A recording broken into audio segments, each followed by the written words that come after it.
I wanted to fight, but I took the doctors and my dad's and my team's advice, and we pulled out the fight. I'm gutted. Daniel's not feeling well, so I went up. That's the first time I discovered that the boxer was not well. And then lo and behold, the doctors were called. Two independent doctors came and read their findings to us. Ian, it's foolishness. How can you be so stupid? That's street mentality. This is world-class boxing. This is top-level boxing. If you want to bring that stuff to boxing, that's what happens. If you want to bring that mentality to our game, that's... Because that's only sparring. If you get dropped in sparring, it means you're learning. Tomorrow morning, you don't get dropped in the same shot. So him getting dropped in sparring, that means he's learning on the job, so it's okay. Daniel Dubois' first words from hospital after sparring knockout ahead of Wardley fight. He was absolutely dropped in sparring, rushed straight to hospital, and early reports confirmed the injury is still serious and worrying. Dubois later came forward in a live update saying he still wants to fight, but his team and doctors have brutally shut him down for the Wardley clash, leaving his future hanging in serious doubt. Shit happens in life, but I'm back now, guys, and I can't wait to give you guys some fight news soon. Don Charles explained that specialists were brought in to properly assess Dubois' condition before any final decision was made. After a full medical review, they had no option but to withdraw him from the bout for safety reasons. He also pointed out the emotional damage behind it, stressing how fighters rarely get attention for the disappointment and frustration of losing a major fight at the last moment. To make, unfortunately, a show of that magnitude, to be pulled out of it, people don't think about how does the boxer feel to lose the opportunity of fighting on that Johnny Nelson didn't hold back, calling the situation complete madness and criticizing the mindset behind it. He made it clear that boxing at this level is not about reckless behavior, it's elite sport where discipline matters. He warned that bringing careless attitude into the ring only leads to consequences like this, and at world level, you simply cannot afford those mistakes if you want to survive and succeed. The sauce is good. The sauce is good. And so when I'm hearing these things, I'm like, nah. And so it's popping out left, right, and centre. The sauce is good. And so to me, I just shook my head. And when I'd heard all this, Frank Warren explained that a doctor examined Dubois and prescribed treatment, but every medication had to go through strict checks to ensure none of the substances were on the banned list. He stressed how tightly controlled the process is in boxing, especially at elite level, where even medical decisions go through layers of approval before anything is allowed. Examine him, give him some medication, but the medication he gave him, it obviously had to be checked that it didn't... The Wade concept raised serious concern over what he was witnessing, pointing out that Dubois' condition looks far from normal. He admitted he is not a medical expert, but still questioned whether these repeated issues could seriously affect Dubois going forward. There is growing worry that this isn't just a short-term setback, but something that could have a major influence on his long-term boxing career and future in the sport at elite level. Probably shouldn't be doing that, right? There he goes again. Now again, I'm no doctor. I don't know, but it does seem like that's a bit of an issue. Johnny Fisher didn't sugarcoat his thoughts, openly questioning Dubois' overall ability inside the ring. He suggested that while Dubois may be tough physically, there are serious doubts over his technical level and whether he can truly compete against elite opposition. His comments paint a harsh picture, implying that durability alone might not be enough at the top level where skill and precision decide everything. Daniel Dubois, he just can't really get right. He has no real skill. Pretty durable chin. Art is kind of questionable.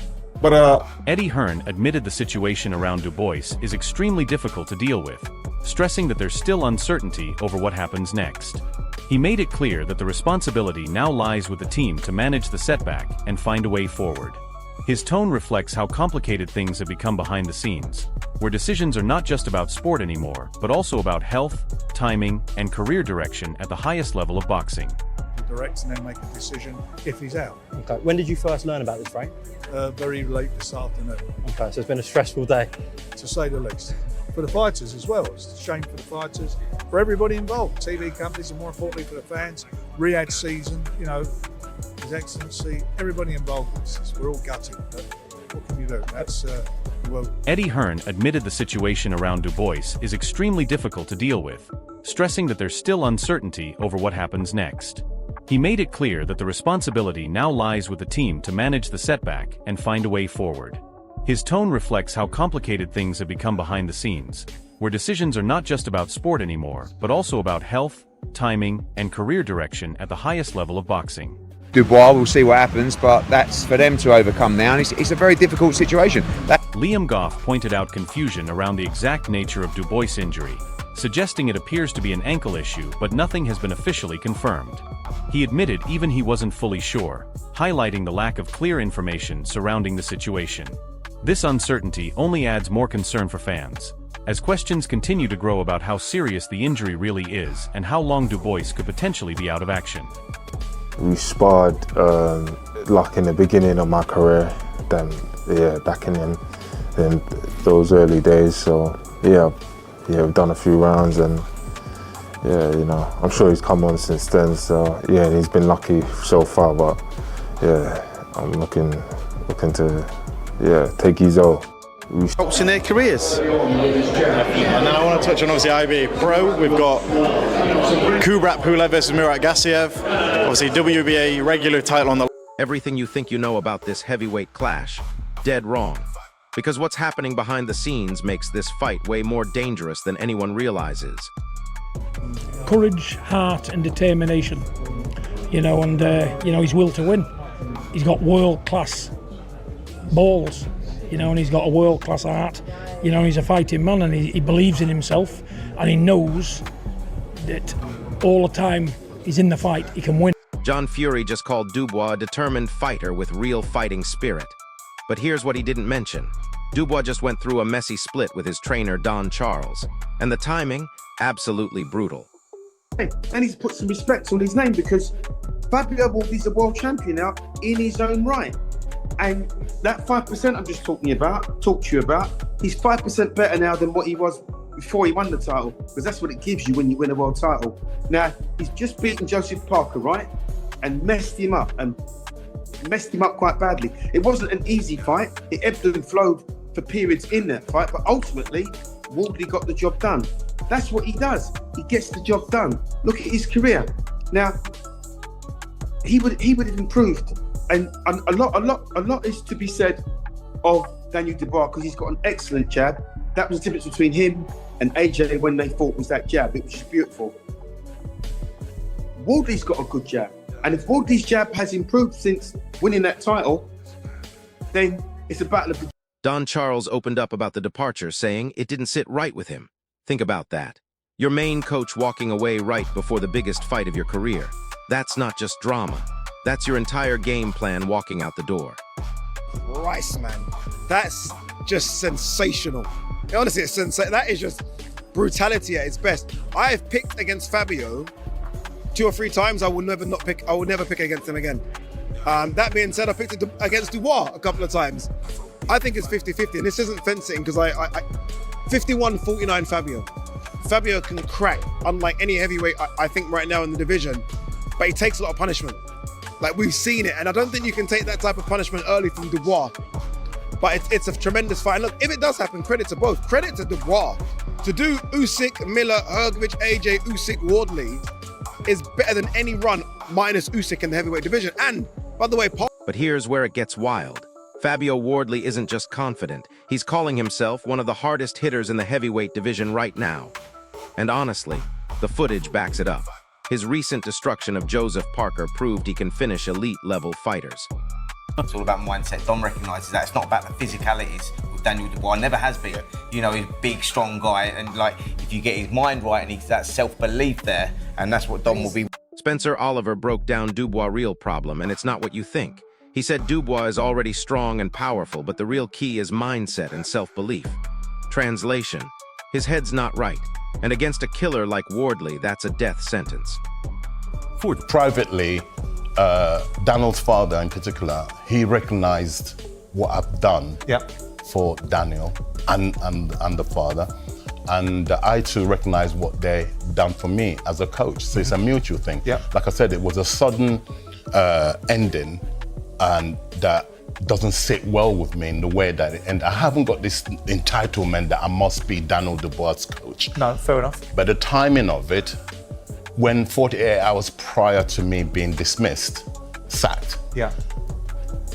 the conversations I was having with Daniel's father didn't Give you suggest. indications of that? No, that's the only thing that doesn't sit well with me. But like I said, I've digested it, I've acknowledged it, accepted it, processed it, and I've accepted it, and life.